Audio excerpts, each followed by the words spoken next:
Trendi viral që ka pushtuar rrjetet sociale, një krahasim midis make-upit të viteve 2016 dhe 2026. Dhe do të fillojmë me vetullat. Në 2016 ëndrat ishin katrore, 1 kg concealer dhe mundësisht edhe një tatuazh sipër. Në 2026 vetullat duhet të duket fije.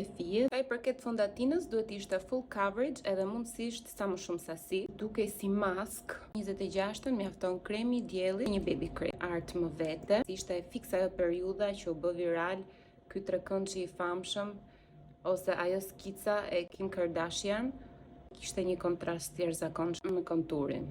Dhe jemi fiks në këtë ngarkesën e tmerrshme. Ka mjaftueshëm concealer. Dhe tani 1 orë e gjysmë për ta blenduar.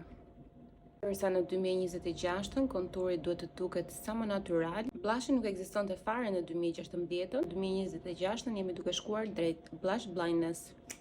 Nuk jemi duke folur për 2016 nëse nuk dukemi portokalli mjaftueshëm. Në 2016 ne bënim bake, që do të thotë 1 kg setting powder. Vendosim shumë pak concealer. Bëm set pak pjesën poshtë syrit. Sigurisht që setting powder do ta lëm deri në përfundim të make-upit që të bëhet sa më keki.